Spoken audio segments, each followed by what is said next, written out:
तो दोस्तों आईपीओ का मेला लग चुका है और इसमें एक और नई दुकान ओपन हो गई है जिसका नाम है अटलांटा इलेक्ट्रिकल्स लिमिटेड। यानी कि एक और नया आईपीओ आ गया है जिसका नाम है अटलांटा इलेक्ट्रिकल्स लिमिटेड। दोस्तों इस वीडियो के अंदर हम इसी आईपीओ के बारे में डिटेल में जानेंगे और लास्ट में हम जानेंगे कि इसे हमें अप्लाई करना चाहिए या नहीं करना चाहिए। इस वीडियो के अंदर हम इस आईपीओ के जीएमपी यानी कि ग्रे मार्केट प्रीमियम के बारे में भी जानेंगे ताकि हमें थोड़ा बहुत जो है वो लिस्टिंग गेन के बारे में भी जो है वो अंदाजा लग सके।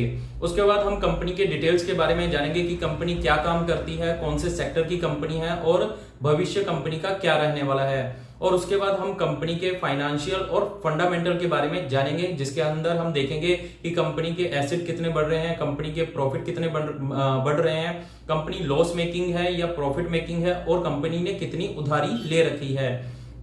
उसके बाद हम ये भी देखेंगे कि इसके और दूसरे कंपनी के बीच में पीयर कंपैरिजन भी हम करेंगे और उसके बाद हम ये भी जानेंगे कि कंपनी वैल्यूएशन जो है वो सस्ती लेके आ रही है आईपीओ में या महंगी लेके आ रही है। उसके बाद हम आईपीओ डिटेल्स के बारे में जानेंगे, आईपीओ की डेट के बारे में जानेंगे कि कब से कब तक ओपन है, कंपनी जो है वो कितने साइज का आईपीओ लेके आ रही है, आपको कितने लोड अप्लाई करना है और ऑफर फॉर सेल साइज है या फिर फ्रेश इशू है, ये सब भी हम जानेंगे।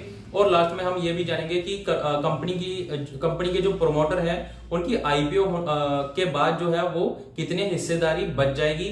और सबसे लास्ट में हम जानेंगे कि हमें इस आईपीओ को अप्लाई करना है या नहीं करना है।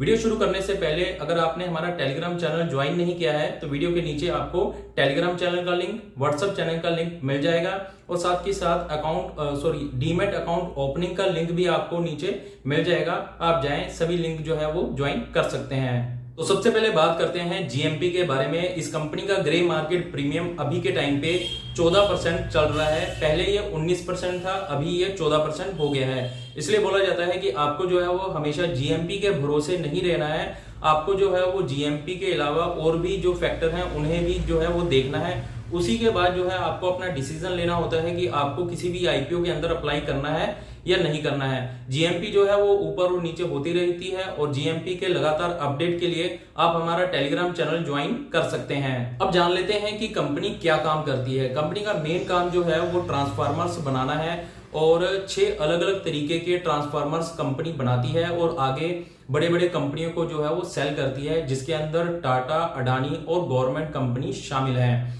और साथ ही साथ जो है वो कंपनी 19 राज्य और 3 केंद्र शासित प्रदेश में भी काम करती है। कंपनी के जो है वो अभी तक 5 जो है वो मैन्युफैक्चर यूनिट है जो कि कर्नाटक, बेंगलुरु और गुजरात और अन्य सिटी में शामिल है। कंपनी जो है वो देश के अलावा जो है वो विदेश में भी जो है वो एक्सपोर्ट करती है, जिसके अंदर जो है वो कुवैत और ओमान का भी नाम आता है। अब दोस्तों कंपनी के फंडामेंटल और फाइनेंशियल पर भी एक नजर डाल लेते हैं। तो 2023 से 2025 तक के डाटा हमें मिले हैं। यहाँ पर एसेट जो है वो साल दर साल बढ़ते हुए देखने को मिली है, परंतु 2024 में थोड़ा कम जो है वो इंक्रीज हुआ है। टोटल इनकम जो है वो भी इंक्रीज हुए हैं, पर 2024 में यहाँ पर थोड़ा सा कम जो है वो देखने को हमें मिला है।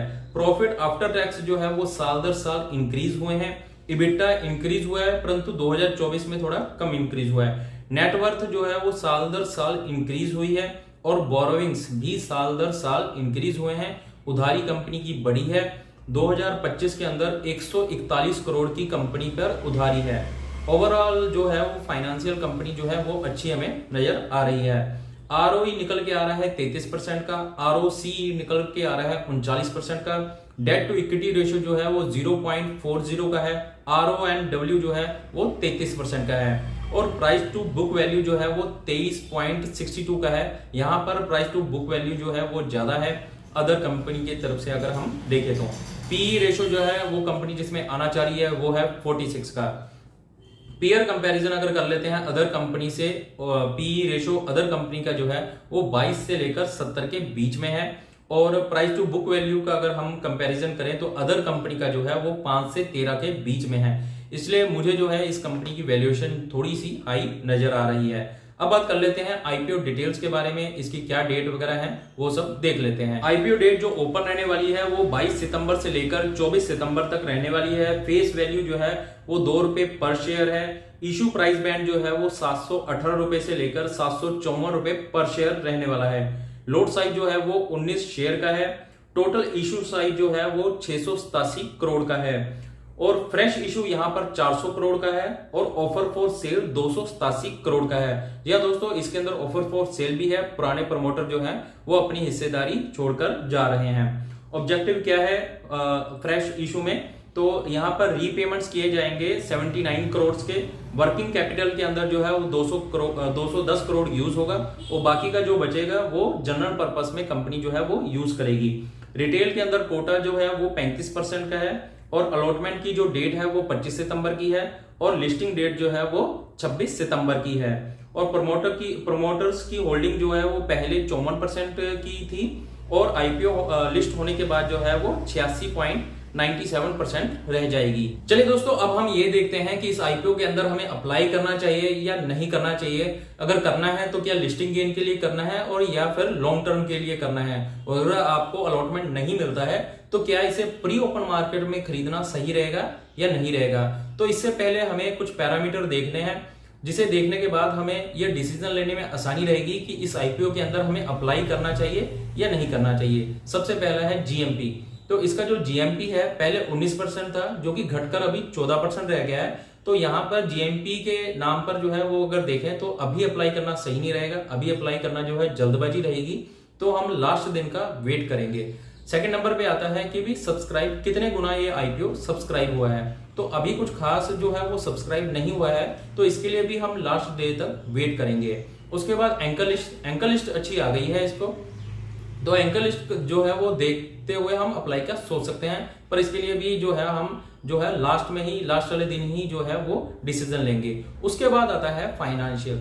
तो कंपनी के फाइनेंशियल सही लग रहे हैं, उसके हिसाब से इसे अप्लाई करने का सोचा जा सकता है। वैल्यूएशन जो है वो कंपनी हाई लेके आ रही है। दूसरे जो अदर कंपनी है उनके बजाय इसका जो है पी रेशो हाई है और प्राइस टू बुक वैल्यू भी हाई है। तो यहाँ पर वैल्यूएशन थोड़ी सस्ती होनी चाहिए थी, वैल्यूएशन महंगी है। तो इस वजह से जो है वो लॉन्ग टर्म के लिए नहीं आप सोच सकते। 1-2 क्वार्टर के रिजल्ट आ जाए उसके बाद आप लॉन्ग टर्म के लिए जो है वो सोच सकते हैं। जब नीचे प्राइस अगर गिर जाता है तो किसी भी कारणवश किसी भी शेयर का जो है प्राइस नीचे आता रहता है, तो कोई न्यूज आ गई उससे इम्पैक्ट पड़ गया या किसी और वजह से आ गया, तो जैसे अगर आपको ये नीचे दिखे तो लिया जा सकता है लॉन्ग टर्म के हिसाब से।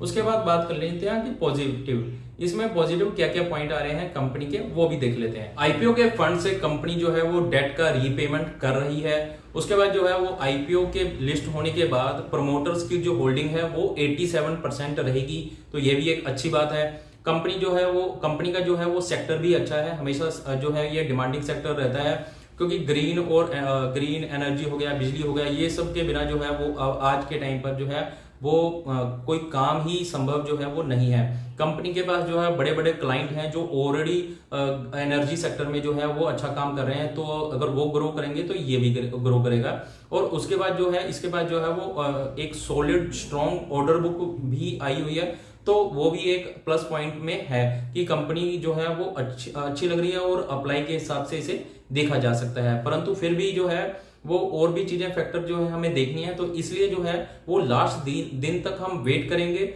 24 सितंबर 1 PM तक हम वेट करेंगे और उसके बाद हम जो है अप्लाई करने का डिसीजन लेंगे। मैं अप्लाई कर रहा हूं या नहीं कर रहा हूं वो मैं अपने टेलीग्राम चैनल पर बता दूंगा। आप भी टेलीग्राम चैनल जो है वो ज्वाइन कर सकते हैं। आज की वीडियो के लिए इतना ही। वीडियो पसंद आई है तो वीडियो को लाइक करें, शेयर करें, कमेंट करें और अगर आपने हमारा चैनल अभी तक सब्सक्राइब नहीं किया है तो प्लीज सब्सक्राइब कर लें। जय हिंद, वंदे मातरम।